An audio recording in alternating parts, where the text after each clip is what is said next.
Hi friends, welcome to our channel.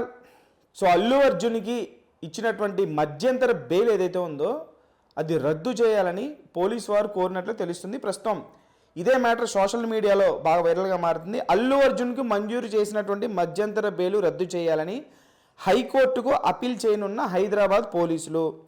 పై అధికారుల అనుమతి రాగానే పిటిషన్ వేసే అవకాశం.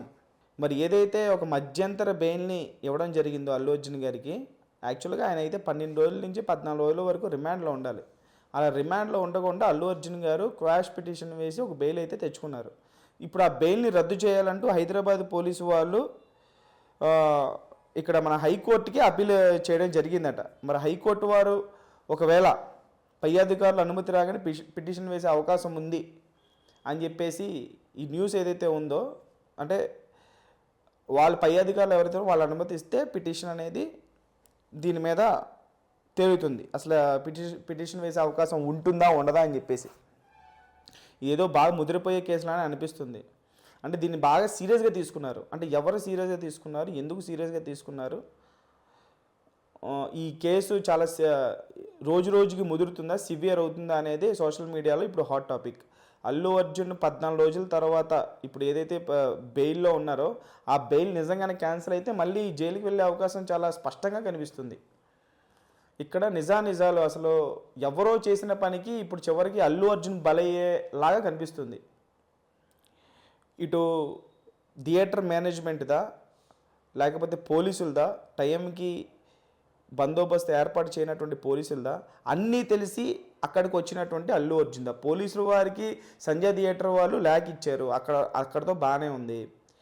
దీనికి రిప్లైగా పోలీసు వాళ్ళు కూడా సంజయ్ మేనేజ్మెంట్కి రిప్లై ఇచ్చారు. పోలీసులు వాళ్ళు రిప్లై ఇచ్చిన తర్వాత కూడా సంజయ్ మేనేజ్మెంట్ వాళ్ళు మరి పుష్ప 2 టీంని అందుకే అక్కడికి ఎందుకు రప్పించారు అంటే, పుష్ప 2 టీంకి సంజయ్ మేనేజ్మెంట్ వాళ్ళు లెటర్ ఇచ్చిన తర్వాత పుష్ప టీం వాళ్ళు హీరోకి తెలియజేయలేదా? ఒకవేళ హీరో దగ్గరికి వెళ్ళినా హీరో ఇవేమి పట్టించుకోకుండా థియేటర్కి వచ్చాడా?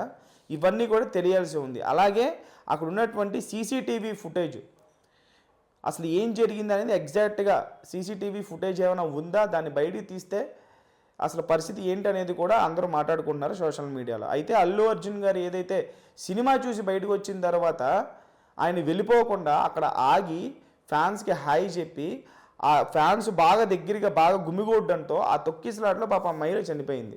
5 లక్షలను ప్రకటించారు, కానీ ఇప్పటివరకు అల్లు అర్జున్ గారు అయితే ఆమె పర్సనల్గా కలవలేదు. కానీ ఆయన్ని పర్సనల్గా ఎవరైతే కలవడానికి వస్తున్నారనేది ప్రపంచం అంతటా కెమెరాలు పెట్టి మరీ అందరికీ చూపిస్తున్నారు. ఇది ఏమాత్రం కరెక్ట్ కాదు.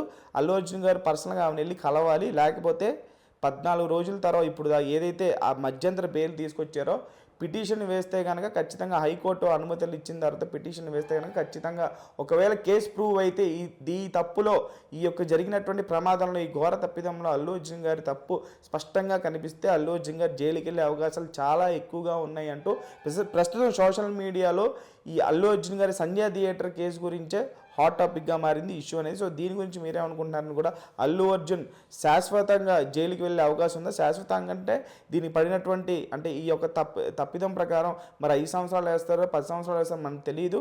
సో నిజంగా అల్లు అర్జున్ గారు జైలుకి వెళ్ళడానికి ఈ యొక్క కేసులో అర్హులా కాదా అనేది కామెంట్ బాక్స్లో తెలియజేయండి.